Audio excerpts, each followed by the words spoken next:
Alors, pour éviter de pratiquer la langue de bois à propos du sida, j'ai invité ce soir le professeur Étienne de Harvan.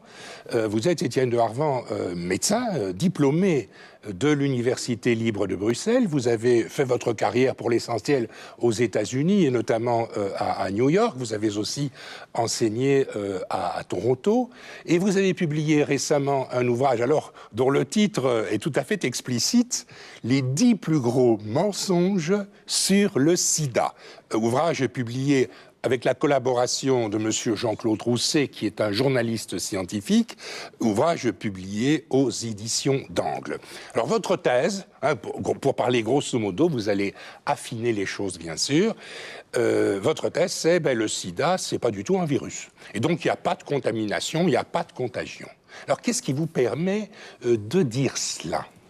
Je voudrais d'abord insister sur le fait que ce n'est pas ma thèse. Nous sommes un très large groupe, internationalement, aux États-Unis, en Europe, en Afrique, un peu partout. Il y a d'autres publications sur le sujet. Il y a on va les voir, d'abondantes publications sur le sujet. À l'écran, nous n'allons pas parler ce soir entre médecins. Nous ne sommes pas médecins, je ne suis pas médecin. Ceux qui nous écoutent, je ne voudrais pas que tout ceci apparaisse comme mon opinion. Votre seule idée. C'est notre opinion, l'opinion de ceux qu'on appelle souvent les dissidents, un mot qui ne me plaît pas fort, mais qui est devenu accepté.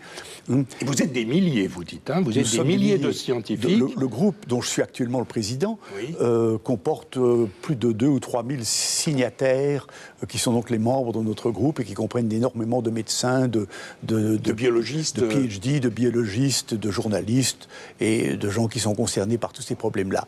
Alors le professeur Montagnier ne vous aime pas. Je le connais très bien, nous avons les meilleurs, les rapports les plus courtois. Ça, j'insiste sur ce point-là. Je l'ai rencontré souvent, y compris à Bruxelles en 2003 d'ailleurs. Mais la raison, disons, si l'on cherche à distiller l'essentiel des raisons qui ont, comment dirais-je, fait naître le doute sur l'hypothèse émise en 1883-84 de l'origine virale et en plus précisément rétrovirale du sida, les raisons du doute avaient beaucoup à voir avec le fait que, nous ne connaissons aucune maladie infectieuse dont les victimes soient très majoritairement des hommes et pas des femmes. Est-ce que vous connaissez, s'il y avait une épidémie de grippe, où vous direz que 95% des victimes sont des hommes, et je crois que ou l'herpès est aussi bien vous répandu. Vous poseriez des questions. Ça vous surprendrait un peu. Oui. Alors, et c'est le cas pour le sida. C'est plutôt une maladie qui touche les hommes. Alors, si on vous disait que cette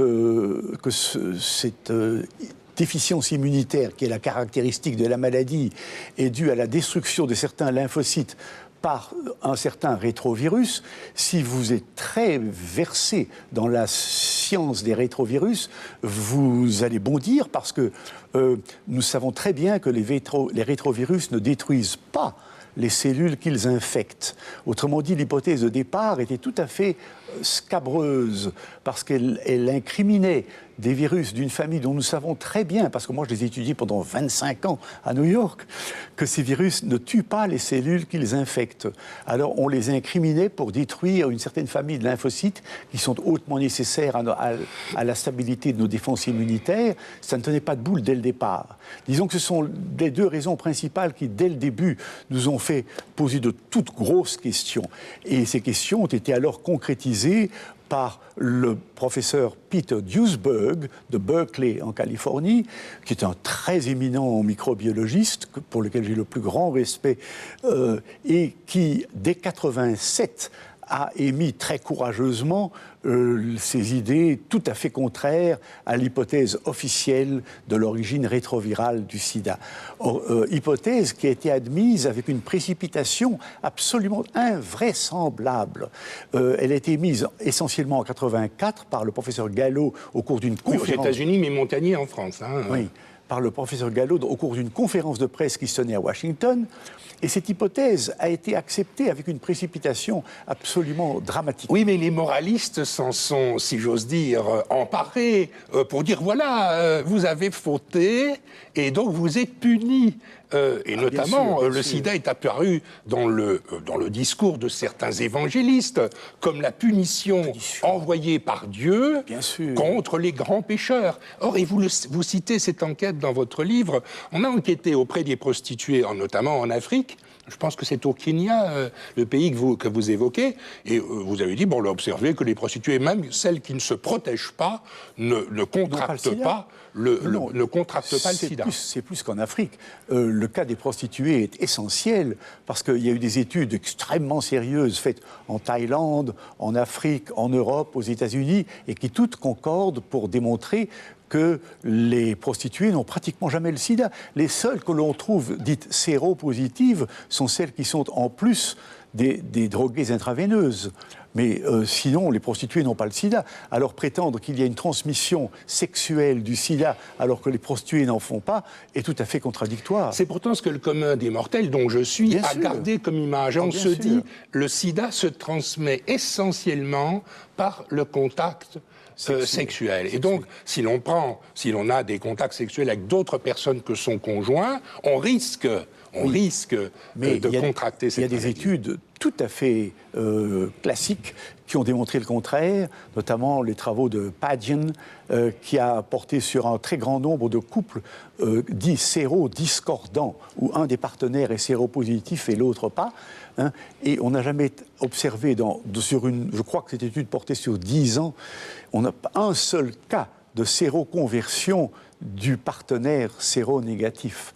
Donc, il n'y a pas non plus de lien immédiat ou automatique entre la séropositivité de la mère et, et l'état de santé de l'enfant. L'enfant ne contracte pas nécessairement le sida si sa mère est séropositive. Mais les enfants naissent avec les anticorps de leur mère, nous savons tous cela, pour toutes les maladies infectieuses, et il est tout à fait normal qu'un enfant naisse d'une mère séropositive avec des anticorps correspondants, mais ça n'a aucune signification. D'ailleurs, ce test des anticorps est responsable d'une immense partie de la mésinformation au sujet de cette maladie, parce que nous connaissons une liste d'environ 70 conditions médicales qui confèrent la séropositivité et qui n'ont très strictement rien à voir avec le supposé VIH. Il y a par exemple la tuberculose, la malaria, la lèpre. Toutes sont capables de conférer la séropositivité. Alors quand vous pensez à ces 3 maladies-là et vous pensez aux problèmes de la santé publique en Afrique, vous imaginez qu'on en trouve beaucoup et que ça n'a pas nécessairement quoi que ce soit à voir avec ce prétendu VIH. Prétendu VIH dont je dois vous indiquer qu'on n'a jamais vu chez aucun malade du sida. Toutes ces belles images dont nos magazines sont absolument sursaturés ne montrent jamais des virus isolés directement d'un seul patient. En tout cas, on peut dire que le système immunitaire est parfois mis en cause, qu'il y a des déficiences immunitaires, mais vous dites que ce n'est pas nécessairement un phénomène de contagion ou de contamination, Absolument ce sont d'autres causes, vous en avez évoqué quelques-unes. Je renvoie les personnes qui sont intéressées par le sujet à votre ouvrage, professeur de Harvard, intitulé « Les 10 plus gros mensonges sur le sida », livre paru aux éditions d'Angle. Je vous remercie d'être venu à notre émission d'aujourd'hui. J'espère qu'on va se retrouver pour une émission un peu plus longue et je vais pouvoir vous donner un contradicteur. Ce sera extrêmement intéressant. On se retrouve dans les prochains mois. Madame, mademoiselle, monsieur, merci beaucoup. À très bientôt et bonne nuit.